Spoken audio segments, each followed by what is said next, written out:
오늘은 은혜와 용서라는 제목으로 은혜를 나누길 원합니다.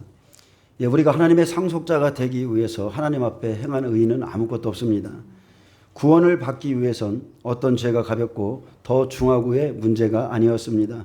우리는 공중의 권세 잡은 불순종의 아들 가운데 역사하는 영에 붙들린 죄인이었습니다. 본질상 진노의 자녀이었고 허물투성이로 하나님 앞에 죄를 짓고 있던 존재였습니다. 그런데 어느 날 십자가의 은혜로 구원을 받았고 구원을 주신 하나님 앞에서 죄의 경중은 없었습니다. 천국은 마치 품꾼을 얻어 포도원에 들이려고 나간 집주인의 마음처럼 늦게 온 자나 일찍 온 자나 한 데나리온의 품삯을 약속하셨듯 구원은 오직 예수님의 피로 오직 믿음으로 이 두 가지로 구속함을 받습니다. 그러므로 구원받은 이후에 교회 안에서 어떤 죄가 가볍고 중하고의 문제로 서로 판단하지 말아야 됩니다. 또 어떤 죄가 다른 죄보다 가볍다 생각하고 죄를 바꿔치기 해서도 안 됩니다. 물론 죄에는 경중이 있지만 예로 불륜에 빠진 것보다 간음보다 음란물을 보는 게 그래도 좀 낫지 않느냐 이렇게 생각하지 말라는 것입니다. 여러분, 죄는 죄입니다. 죄를 범할 때는 모든 죄는 하나님께 범하는 것입니다. 크고 작든 똑같이 죄를 범하면서 다른 사람들을 판단하는 죄를 조심해야 됩니다. 갈라디아서 6장 1절에 보면 형제들아 사람이 만일 무슨 범죄한 일이 드러나거든 신령한 너희는, 신령하다는 의미는요 성숙하다는 거예요. 무엇을 보고 듣고 이것이 신령한 것이 아니라 성숙한 너희는, 그것을 이해할 만한 너희는 온유한 심령으로 그러한 자를 바로잡고 너 자신을 살펴보아 너도 시험을 받을까 두려워라는 말씀을 기억해야 됩니다. 또 요한복음 8장 7절에 보면 너희 중에 죄 없는 자가 먼저 돌로 치라는 말씀을 늘 기억해야 되죠. 예수님은 가늠한 여인이나 세리에게 죄의 경중을 묻지 않았습니다. 너는 죄가 많기 때문에, 죄가 크기 때문에 구원을 얻을 수 없다 이렇게 말한 적이 없습니다. 교회는 어떤 곳이어야 되는가? 은혜의 장소이어야 됩니다. 이곳에 오면 세상이 줄 수 없는 하나님의 임재를 경험하고 이곳에 오면 하나님의 사랑과 은혜를 체험할 수 있어야 됩니다. 오늘날 수많은 교회가 하나님의 사랑을 수없이 이야기합니다. 그러나 정말 그 사랑을 나타내는 일은 거의 하지 않습니다. 오늘날 교회는 죄 지은 사람들에게 관용을 베풀지 않습니다. 우리와 다르면 무시하고 조롱합니다. 믿음 안에 있던 사람이 자칫 넘어지면 그 일을 절대 잊지 못하게 합니다. 어떤 사람이 말하기를 그리스도인은 세상에서 유일하게 부상당한 군인들을 총살하는 군대에 갔다 이렇게 표현하기도 했습니다. 죄 지은 사람들과 특히 죄 지은 지도자를 이제는 다시 쓰실 수 없는 파수품 정도로 취급하는 오늘날 교회의 영적인 미숙함에 대해서 책임을 져야 됩니다. 왜 이런 일이 생깁니까? 자신이 거룩하다는 생각 때문이죠. 자신이 거룩하다는 교만 때문에 관용이 없는 것입니다. 근데 은혜는 무책임한 사랑만을 주장하지 않습니다. 죄를 지은 자는 자신의 죄에 대한 애통을 갖고 하나님께 아뢰야 되고 죄를 지은 당사자에게 반드시 죄의 용서를 구해야 됩니다. 상대방에게는 죄의 용서를 구하지 않으면서 나 하나님께 기도해서 이것은 말이 안 되죠. 하나님께서는 사랑이시지만 죄를 미워하시는 분이시기에 우리를 바라보실 때는 죄와 사람을 분리해서 보십니다. 아멘? 믿어지십니까? 하나님이 우리를 보실 때 죄와 사람을 분리해서 봐요. 근데 조심해야 될 것은 마지막에도 죄와 함께 있는 그 사람은 그 죄와 함께 심판을 받는다는 사실입니다. 그래서 여러분 죄와 분리되셔야 돼요. 히브리서 4장 16절에 그러므로 우리는 긍휼하심을 받고 때를 따라 돕는 은혜를 얻기 위하여 은혜의 보좌 앞에 담대히 나아갈 것이라 했습니다. 여러분, 제가 드리고 싶은 말씀은 이겁니다. 여러분에게 은혜의 시간이 정해져 있다는 겁니다. 은혜의 시간은 정해져 있어요. 하나님이 정하신 때가 있다는 겁니다. 은혜 받을 만한 때에 은혜 받으시길 축복합니다. 은혜의 보좌 앞에는 때를 따라 돕는 은혜가 기다리고 있습니다. 은혜의 보좌 앞에는 하나님의 긍휼하심이 있습니다. 은혜의 보좌 앞에 담대히 나가는 사람은 죄의 사유하심을 받습니다. 예수님의 피, 오직 예수님의 피가 우리를 담대하게 하는 법적 근거입니다. 다른 곳으로 나갈 수 없고요. 오직 예수님의 피를 의지해 나갈 때 우리가 담대해지는 겁니다. 그러므로 먼저 용서받고 그러므로 상대방을 용서할 수가 있습니다. 왜 그렇습니까? 받은 은혜가 더 큰 것을 알기 때문에 그래요. 10,000달란트의 빚을 탕감받았는데 이것을 갚을 수가 없기 때문에 100데나리온 빚진 자를 계속 용서할 수 있습니다. 이것이 우리의 삶입니다. 여러분, 그리스도인의 삶은 날마다 그냥 계속 용서하는 거예요. 용서해주고 기다리고 또 기도해 주는 것밖에 없습니다. 자, 고린도전서 13장 5절에 보면 그리스도인이 보여줘야 될 사랑의 모습이 분명하게 나타나 있습니다. 사랑은 악한 것을 생각하지 않으며 이렇게 기록되어 있어요. 이 말은 사랑은 악한 것을 기억하지 않는다는 뜻입니다.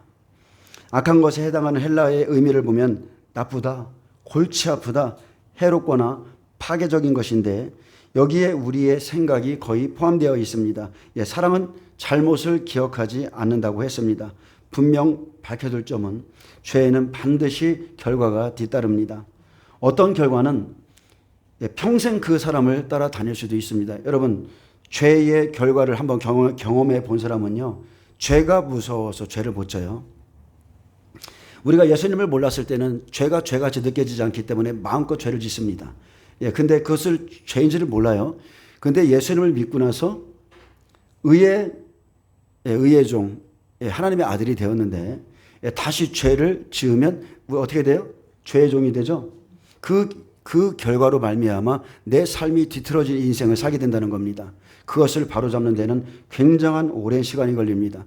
그리고 삶에 엄청난 고난이 있습니다.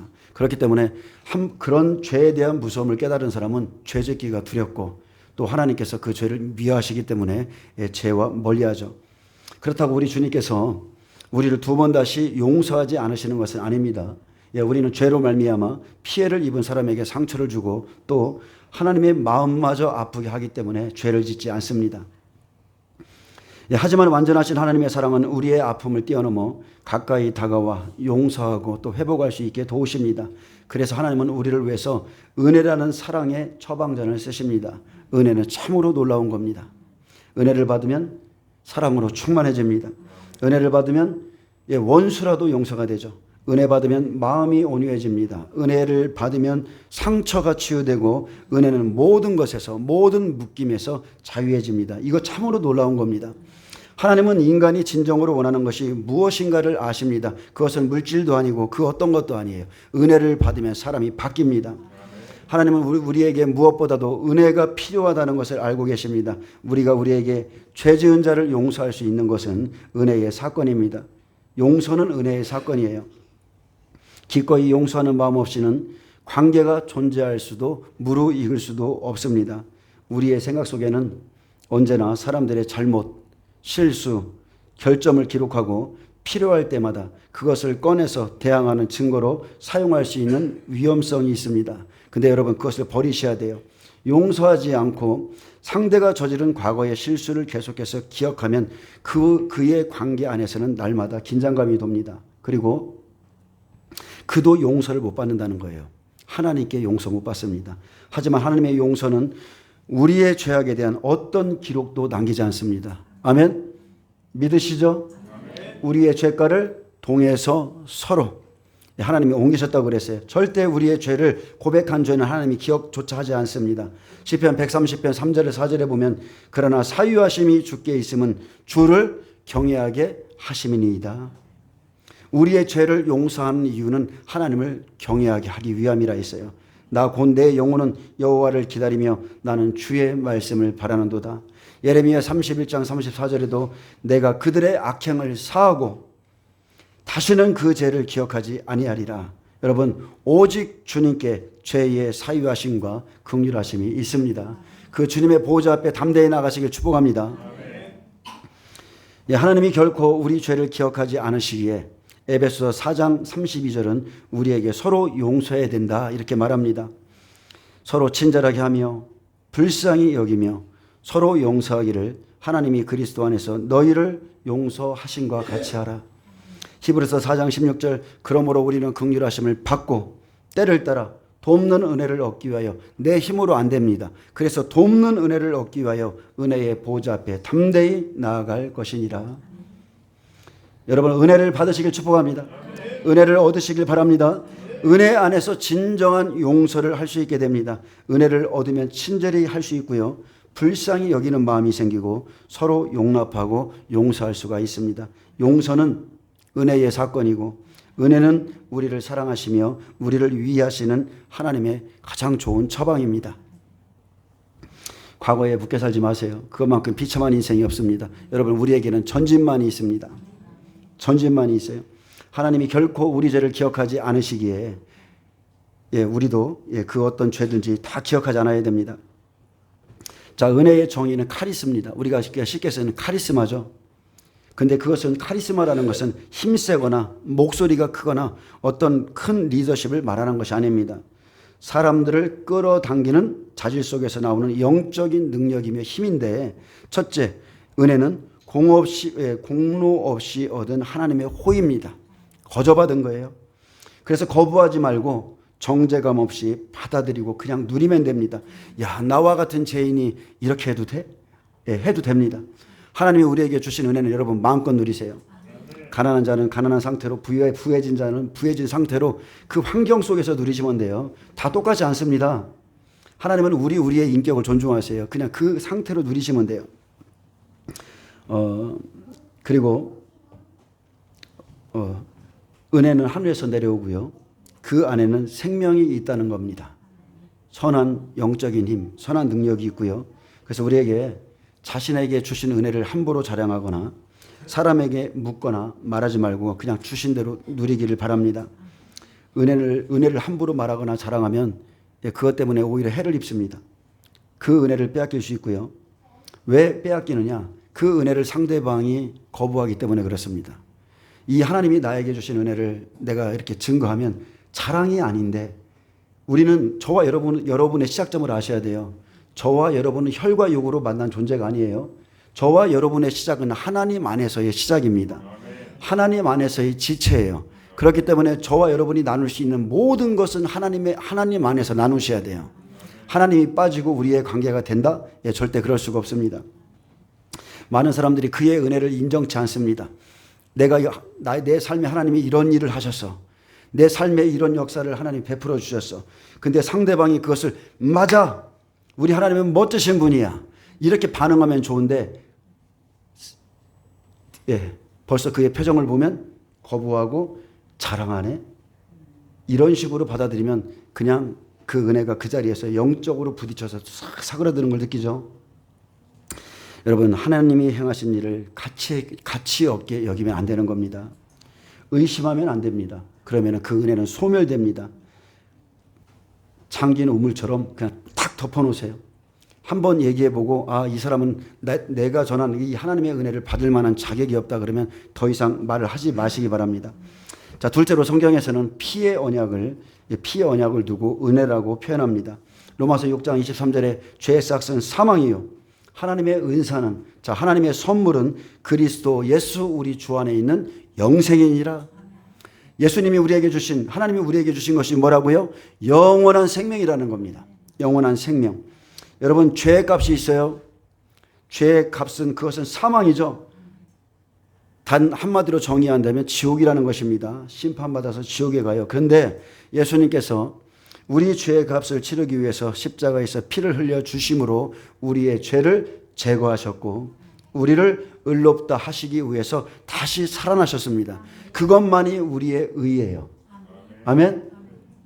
로마서 5장 21절에 보면 하나님이 죄를 알지도 못하신 일을 우리를 대신하여 죄로 삼으신 것은 우리로 하여금 그 안에서 하나님의 의가 되게 하려 하심이라. 예수님 없이는 여러분은 하나님 앞에 의롭다 얻음을 받을 수가 없습니다. 예수님이 죽은 것뿐만이 아니고 죽은 자 가운데서 다시 살아나심으로 우리를 의롭다 하심은 받은 겁니다. 여러분 우리의 피의 구속은 오직 은혜로 된 것이고 그것은 정말 갚을 수 없는 은혜입니다. 자, 셋째입니다. 은혜는 밖으로 표출되어 나오는 영적인 능력입니다. 자, 간음한 여인 앞에 서신 예수님처럼 한 사람의 영에 있는 그 신성한 능력과 영향력이 밖으로 나타나죠. 그의 삶에서 아름다움과 따뜻함과 호의와 매력과 품위를 창출해냅니다. 그것은 그리스도 안에서 나오는데 은혜는 다른 게 아니에요. 그 안에 있는 그의 영 안에서 흘러나오는 것이고 보이지 않는 기운이며 그것은 기름 부음과 직결되어 있습니다. 여러분, 은혜는 기름 부음입니다. 각 사람이 가진 은혜의 차이 때문에 같은 말을 해도 누가 말하느냐에 따라서 그 영향력이 달라집니다. 은혜는 기름 부음과 직결됩니다. 은혜는 또한 증가되고 전이되죠. 누군가가 은혜를 말하면 그것을 받아들이면 그 은혜가 증가되고 배가 되고 계속 흘러가는데 그것을 거부해 버리면 은혜는 인격이기 때문에 딱 그쳐버려요. 하나님이 걷어버립니다. 여러분, 그래서 이 은혜를 받으면 은혜 위에 은혜라 그러는 거예요. 계속 그의 삶에 축복이 있습니다. 로마서 5장 17절에 한 사람의 범죄로 말미암아 사망이 그 한 사람을 통하여 왕노릇 하였은즉 더욱 은혜와 더 의의 선물을 넘치게 받는 자들은, 여기에 정관사, 킹제임스 성경에는 더라는 정관사가 붙었어요. 더 의의 선물을 넘치게 받는 자들은 한 분 예수 그리스도를 통하여 생명 안에서 왕노릇 하리로다. 이 말은 은혜는 모든 사람들이 똑같이 받는 것이 아니라는 거예요. 그 은혜의 분량이 다 다릅니다. 더욱 은혜와 더 의의 선물을 넘치게 받는 자들이 있습니다. 그리고 영적으로 성장할수록 점점 은혜가 풍성하게 증가되죠. 에베소 4장 7절에 우리 각 사람에게 그리스도의 선물의 분량대로 은혜를 주셨나니, 그리스도의 은혜의 분량대로 우리에게 은혜를 주셨다는 거예요. 리바이블 성경에는 은혜는 특별한 능력들이라 이런 말로 표현했는데 실제로 기름 부음에 따라서 각 사람의 능력이 결정됩니다. 갈라디아서 2장 20절에 그런즉 이제는 내가 사는 것이 아니요 오직 내 안에 그리스도께서 사시는 것이라. 똑같은 고백을 할지라도 자기 안에 있는 그리스도의 크기가 틀린 거예요. 그런즉 이제는 내가 사는 것이 아니요, 맞습니다. 자신에 대하여 죽임을 당하는 삶이 은혜인데 내가 그리스도와 함께 십자가에 못 박혔나니 반드시 내가 죽어야 돼요. 내가 죽은 만큼 오직 내 안에 그리스도께서 사시고 그 은혜가 밖으로 표출되는 겁니다. 자, 세 번째 은혜의 특징이 있습니다. 교회에 속한 그리스도인들에게는 모두 은혜로 치유된 눈이 필요합니다. 필립이 안실은 이렇게 말했습니다. 하나님이 우리에게 그토록 풍성하게 부어주신 은혜가 다른 이들에게도 얼마든지 임할 수 있음을 볼 줄 아는 눈이 필요한 것이다. 이렇게 말했어요. 은혜로 구원받은 우리는 정지하는 눈과 마음을 버리고 나에게 임한 그 은혜가, 나보다 더 큰 은혜가 다른 이에게 임할 수 있다. 이것을 꼭 인정해 주셔야 됩니다. 아멘. 저는 처음에 제가 예수님을 만나고 나서 3시간 동안 하나님을 만났거든요. 하나님의 임재 안에서 깨어났을 때는 새로운 세상이었어요. 어제까지는 술 먹고 방탕하고 나이트 클럽 가서 놀길 좋아하고 친구 좋아하고 세상을 좋아했던 사람이었는데 하루가 아니죠. 그 몇 시간 만에 내 인생이 새롭게 됐어요. 새롭게 태어난 거죠. 영적으로 태어난 겁니다. 그리고 나서 깨달았습니다. 아, 세상에는 두 부류의 사람이 있구나. 육으로 나서 육신으로 그냥 끝나는 사람이 있고, 육으로 났지만 하나님의 은혜로 하나님과 동행하고 마지막 날에 천국 가는 사람이 있구나. 그걸 깨달았고요. 그리고 나에게 베푸신 이 하나님의 은혜가 다른 사람들에게는 도대체 어떻게 이 은혜가 흘러들어갔을까? 어떠한 은혜들이 풀어졌을까? 막 궁금하기 시작했어요. 예, 나에게 임한 그 은혜가 다른 사람에게 더 크게 임할 수 있습니다. 자, 첫째, 은혜는 우리가 은혜를 받잖아요. 모든 상황을 이기게 됩니다. 아멘? 하나님을 아는 만큼 모든 상황을 이겨요. 깊은 하나님의 은혜를 몇 초만 경험해도, 단 3초, 5초만 하나님의 임재가 내려와서 영으로 그분을 경험해도 나는 나의 모든 상황을 이길 수 있다고 고백하게 됩니다. 이것은 정말로 놀라운 겁니다. 빌립보서 4장 13절에 내게 능력 주시는 자 안에서 내가 모든 것을 할 수 있느니라. 바울은 그리스도를 만나고 나서 내가 모든 것을 할 수 있다 고백했습니다. 여러분, 이렇게 고백하시길 축복합니다. 이것은 굉장히 올바른 고백이죠. 주님만이 나의 능력이기 때문에 이 고백이 나오는 거예요. 바울은 다메섹 도상에서 깨달았습니다. 하나님의 사랑은 우리가 죄 가운데 있었을지라도 나를 그렇게 기다려 주셨고 지금도 돌이킬 수 있는 은혜를 계속 주신다는 거죠. 로마서 5장 7절에 우리가 아직 죄인 되었을 때에 그리스도께서 우리를 위해 대신 죽으심으로 하나님께서 우리에 대한 자기의 사랑을 확증하셨느니라. 여러분 다른 거 다 필요 없습니다. 이 한 말씀만 제대로 깨달아도 내가 죄인 되었을 때에 그리스도께서 나를 위해서 죽으실 것을 하나님이 기뻐하셨고 그렇게 하게 만드셨다는 거예요. 그리고 때가 참에 어느 날 하나님이 나에게 찾아오셔서 나를 구원하시고 아들이라 딸이라 이렇게 불러주신 겁니다. 내가 죄 가운데 있었을 때 날 위해 죽으신 하나님의 사랑을 알게 되는 것이 은혜입니다. 놀라운 거죠. 그분은 지금 저와 여러분 안에 계시고 이 공간에도 임재해 계시고 누구든지 오늘 예수님을 나의 구원자로 믿기만 하면 하나님의 성령을 받을 수 있습니다. 주님은 내가 모든 것을 할 수 있느니라 말했습니다. 여러분 늦었다 생각하지 마시고 항상 이렇게 고백하고 모든 문제를 돌파하시길 바랍니다. 우리는 돌파하는 존재입니다. 뒤로 물러가 침륜에 빠지는 존재가 아니에요. 또한 은혜는 우리의 영안에 주어집니다. 은혜는 모든 상황을 이기게 합니다. 은혜는 무엇보다 우리를 담대하게 하고 굳건하게 만들며 주 안에서 우리를 성공케 하고 승진시키는 영적인 능력입니다. 이것은 아주 선한 힘이죠. 성경에서 예수 그리스도로 하면 예수님 한 분을 가르치지만 그리스도로 하면 메시아, 기름 부음 받은 자, 기름 부음으로 인한 능력을 가리키는 경우도 있습니다. 누가복음 4장 18절에 주의 성령이 내게 임하셨으니 반드시 이것이 조건이에요.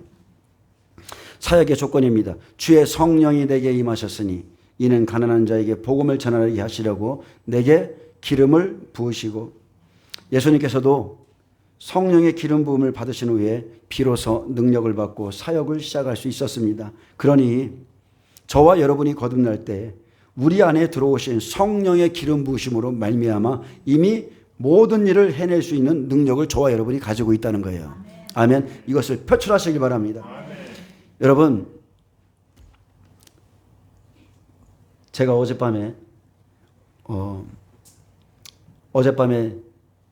좀 집에 들어가서 집 안에 있다가 밖으로 나와 보니까 바깥에서 무당이 꽹가리를 치고 있는 거예요. 막 이렇게 막. 그래서 너 죽었다. 몸이 굉장히 피곤했는데 저는 그걸 용납을 못해요. 왜냐하면 하나님이 내게 주신 땅, 내게 주신 장소 안에서 그것을 하는 거는 절대로 용납을 못하기 때문에 집사님이 저에게 그 앰프를 주셨거든요. 집에다 틀어놓으라고. 그래서 그거를 그렇지 않아도 듣고 있었는데 워룸으로 들어갔습니다. 지하에다가 딱 갖다 놓고 오늘 네가 죽나 내가 죽나 해보자. 그렇게 여기서 그 찬양을 틀어놓고서 타다다다 파바바바 하면서 그냥 영어로 기도하니까 얼마나 하나님이 기뻐 받으시고 그 기도가 잘 되는지. 그리고 또 놀랐어요. 지하로 가니까 이 소리가 울리니까 더 기도가 잘 돼요.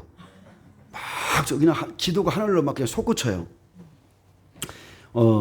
다른 건 모르겠지만 하나님이 내게 주신 땅, 내게 주신 축복, 그곳에 어둠의 영이 들어오는 것을 용납하면 안 됩니다. 그 공간, 영적인 영역은 여러분 다스릴 줄 아셔야 돼요. 하나님이 이곳에 생명의 샘 교회를 세운 것도 이 지역에 역사하는 어둠의 영을 파살하고 준 겁니다. 그래서 많은 사람들의 영혼을 이끌어서 예수 안에 들어오게 하는 것이죠. 우리는 이미 이러한 능력을 가지고 있습니다. 여러분 생각해 보세요. 여러분이 예수님을 믿기 전에 귀신이라는 존재를 알았습니까? 예수님을 믿기 전에 귀신 하나 쫓아낼 수 있었어요? 근데 지금은 하실 수 있잖아요. 누구든지 할 수 있습니다. 예수님의 이름, 예수님의 성령, 누구든지 할 수 있어요. 만약 원하지 않는 고난이 왔다 하더라도 우리는 그것을 다스리고 다룰 수 있는 능력으로 가득 차 있습니다. 모든 그리스도인들은 이런 의식으로 언제나 무장되어 있으셔야 됩니다. 내게 능력 주시는 자 안에서 내가 모든 것을 할 수 있느니라. 자기를 바라보지 않고 하나님을 바라보는 의식, 거듭난 영 안에 부으신 능력을 의지하고 여러분의 의인의 의식을 가지셔야 됩니다. 우리가 이 땅에서 살아가는 한 크고 작은 문제는 계속해서 일어날 수밖에 없습니다. 예수 안에 있든 예수 밖에 있든 문제는 계속 일어나요. 그리스도인의 삶은 문제가 없는 삶이 아니라 문제를 잘 다루어서 승리하는 삶입니다. 우리는 자주 실수하고 넘어지고 좌절에 휩싸일 수 있지만 그 안에서 승리자의 인식, 의인의 인식을 가지시고요. 때론 죄인된 모습처럼 낙망할 수도 있습니다. 그러나 한 가지 이걸 아셔야 돼요. 하나님이 보시기에 나는 의인입니다. 더 이상 죄인이 아니에요. 보좌에 앉은 내 모습에 대한 의식, 내 안에 선한 것으로 사는 의식, 이 의식은 문제 속에서 승리자의 관을 얻게 합니다. 우리는 변할지라도 우리 주 그리스도 예수 안에 있는 하나님의 사랑은 결코 변하지 않고요. 그 누구도 하나님의 사랑에서 우리를 끊어낼 자 아무도 없다 했습니다. 에베소 2장 4절에서 7절에도 긍휼이 풍성하신 하나님이 우리를 사랑하신 그 큰 사랑을 인하여 허물로 죽은 우리를 그리스도와 함께 살리셨고 너희는 은혜로 구원을 얻은 것이라.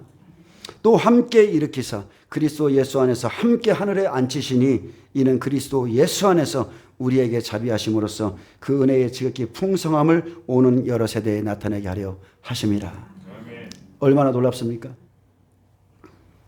저와 여러분의 정체성이 이러한 겁니다. 그리스도 예수 안에서 함께 살리셨고 함께 하늘에 앉혀 있고 그리고 함께 모든 것을 다스리고 누릴 수 있는 은혜를 주셨다는 겁니다. 말씀만이요 우리의 정체성을 말해줍니다. 우리의 정체성은 우리의 환경에 따라서 흔들릴 수 있지만 그러나 실제 우리의 정체성은 말씀이 이러하다고 말해요. 우리가 말씀 앞에서 무장되어 있어야 고난 가운데서 자신을 바라보지 않는 능력의 말을 할 수가 있는 겁니다.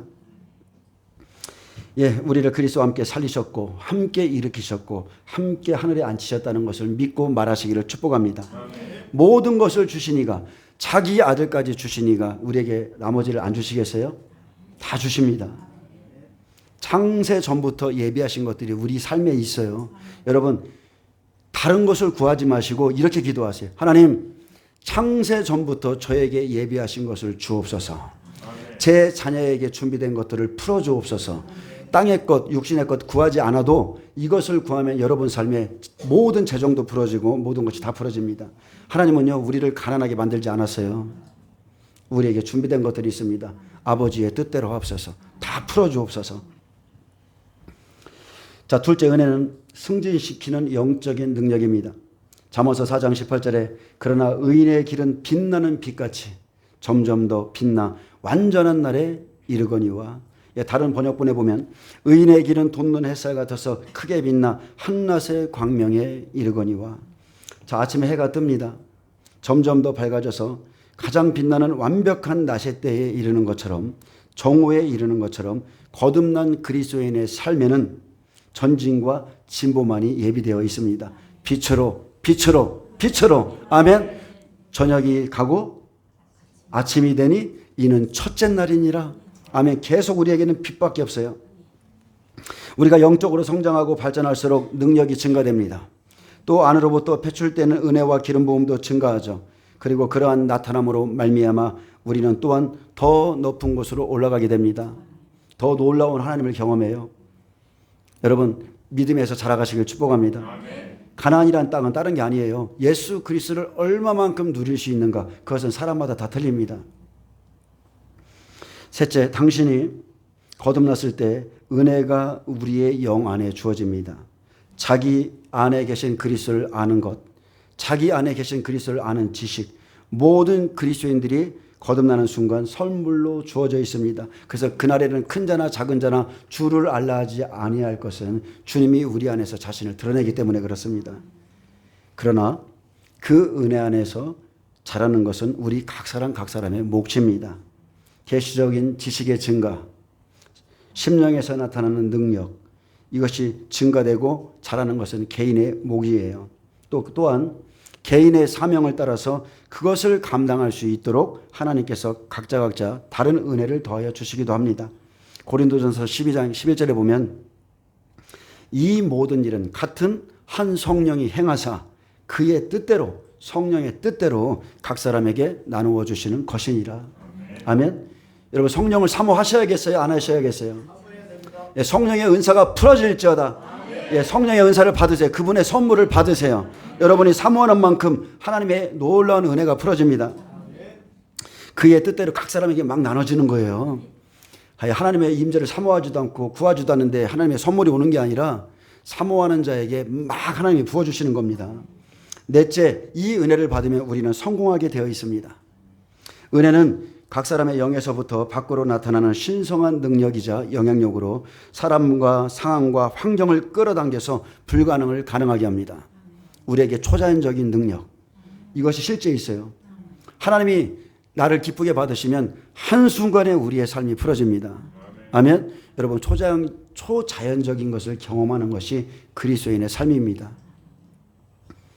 따라서 풍성한 은혜 가운데 사는 그리스도인은 반드시 성공할 수밖에 없습니다.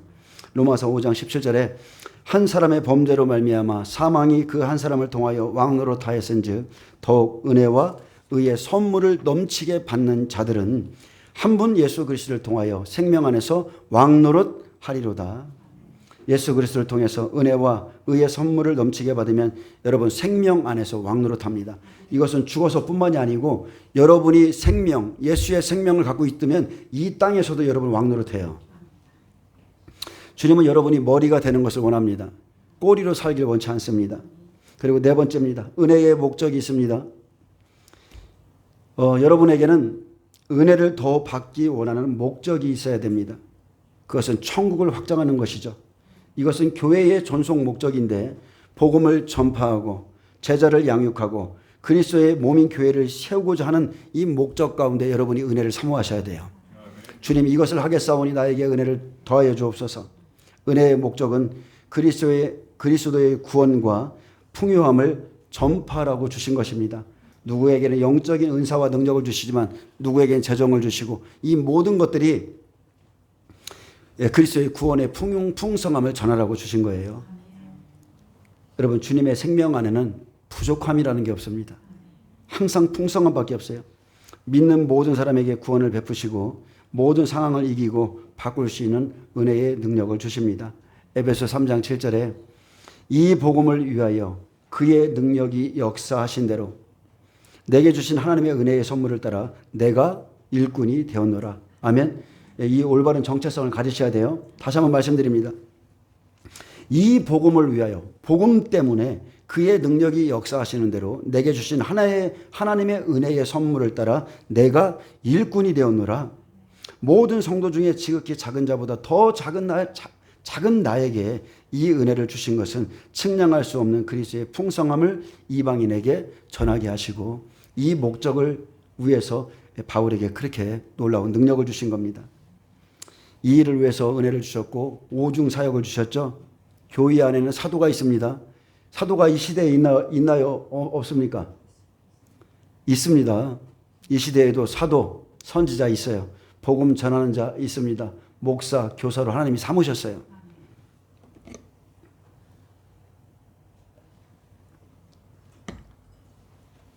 우리에게는 사명이라는 게 있습니다. 우리가 어떤 일꾼으로 부르심을 받았느냐에 따라 은혜의 선물이 다릅니다.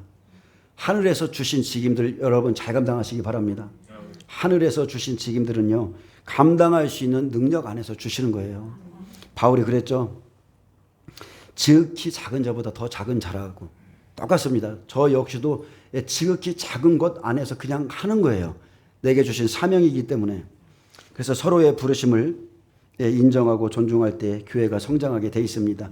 우리가 그리스도 안에서 기름 부음을 사용해서 영향력을 미치는 근본적인 이유는 바로 온 세상 영혼들에게 그리스도의 풍성함을 전파하기 위함이죠.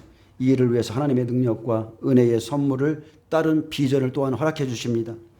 사도행전 1장 8절에 오직 성령이 너희에게 임하시면 너희가 권능을 받고, 자, 이 권능이 무엇 때문에 우리에게 주세요?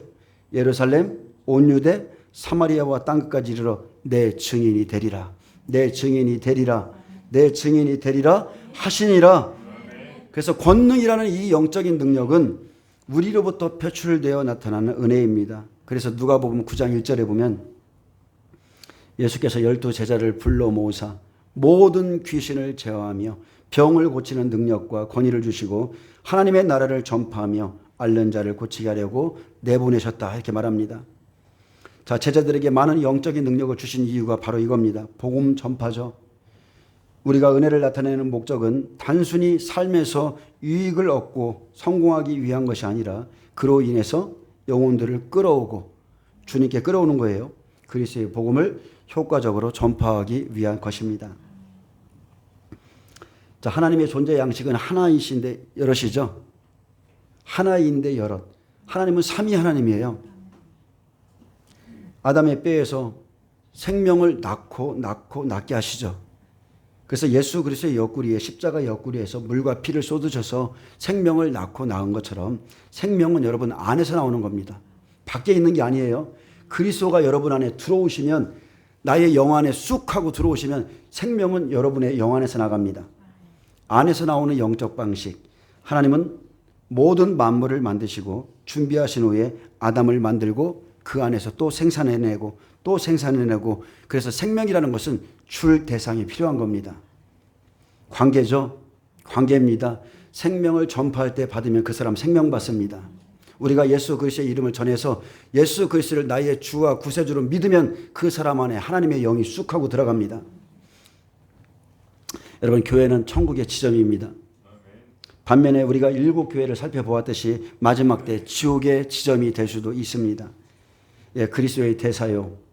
하나님의 특사로서 이 땅에 파송된 우리는 내가 누구인지에 대한 바른 정체성을 가지고 그래서 은혜 안에서 천국을 불러오고 하나님 나라를 확장하는 사명을 각자 잘 감당해내셔야 됩니다.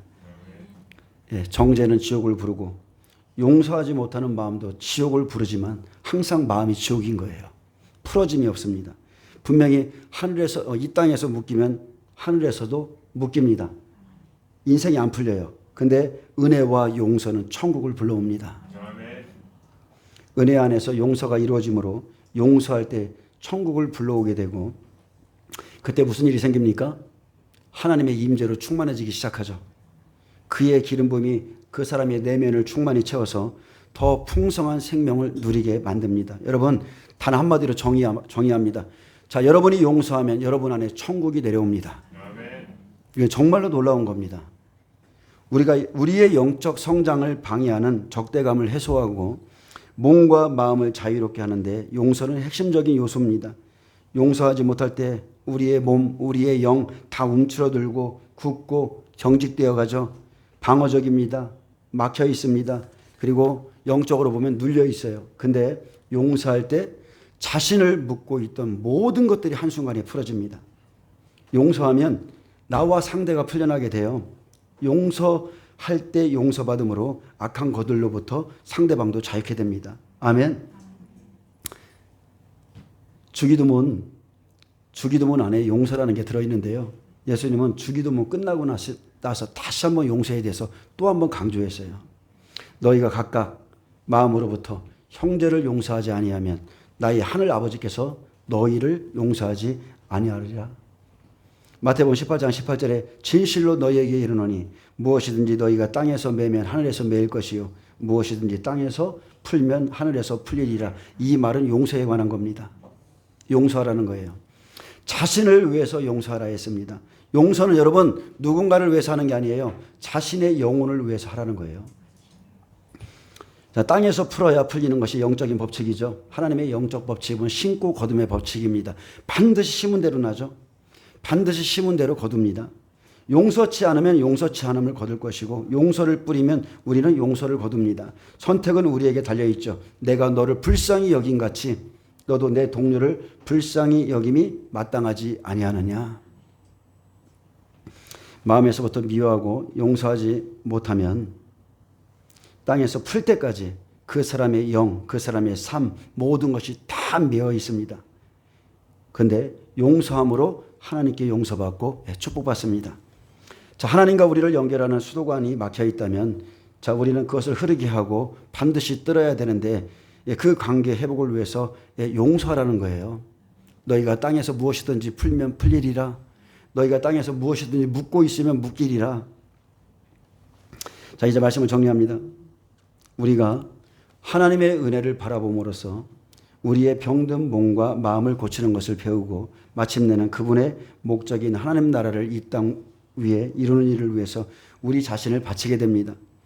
은혜를 받으면 회복이 일어나고 내적 치유가 일어나면 회복되어서 각자 사명의 길로 잘 감당하게 됩니다. 여러분 은혜 받으시기 바랍니다. 잘못된 자를 용서해 주시기를 바랍니다. 그러면 여러분은 하나님의 증인이 될 수 있습니다. 예, 사도행전 1장 8절처럼 예, 여러분의 이 말씀이 여러분의 땅끝까지 이루어지는 거예요. 즉 오직 성령이 너희에게 임하시면 너희가 권능을 받고 예루살렘과 온 유대와 사마리아와 땅끝까지 이르러 내 증인이 되리라 하셨는데 마지막 땅끝의 증인은 이스라엘뿐만이 아니라 여러분의 심령 안에 증거된다는 겁니다. 이것이 내적 치유의 방향성인데 은혜의 목적을 이루는 것이고요. 이 목적을 위해서 반드시 쓴뿌리와 상한 감정을 여러분 치유하셔야 돼요. 마음과 생각의 변화를 받아야 내 영이 강건해집니다. 은혜와 용서는 내 속사람을 치유하게 되고 하나님의 은혜와 용서를 경험한 자는 서로 회복할 수 있습니다. 내가 치유될수록 나의 내면이 강건할수록 하나님 나라는 확장됩니다. 다른 그 무엇보다 여러분 내 안에 천국을 확장하시고 하나님 말씀에 순종하시기를 축복합니다. 예, 우리가 순종하는 이에게 종이 된다고 그랬습니다. 그래서 여러분은 말씀에 순종하시고 성령님께 순종하시고 그럴 때 하나님께서 우리의 최고의 권위자가 되십니다. 아멘. 우리가 하나님의 말씀에 성령님에게 순종하지 않으면 그분은 우리의 권위자가 되실 수 없어요. 이 마지막 시대에 땅끝까지 또한 이스라엘까지 복음이 흘러가도록 기도하시길 바라고요. 내 심령의 땅끝까지도 기름 부음이 들어가도록 힘쓸 때에 천국이 내려옵니다. 그래서 고린도후서 3장 17절에 주는 영이시니 주의 영이 계신 곳에 자유함이 있느니라. 이 자유함은 정말로 놀라운 겁니다. 우리는 돌로 새긴 율법 속에 갇힌 자가 아니라 주의 영이 우리를 자유케 하셨는데 여러분이 자유를 누리세요. 저는 항상 자유하기를 원하는 사람입니다. 주 안에서 다시 구원의 기쁨과 동행하는 기쁨을 날마다 누리기를 예수님의 이름으로 축원합니다. 예, 기도합니다.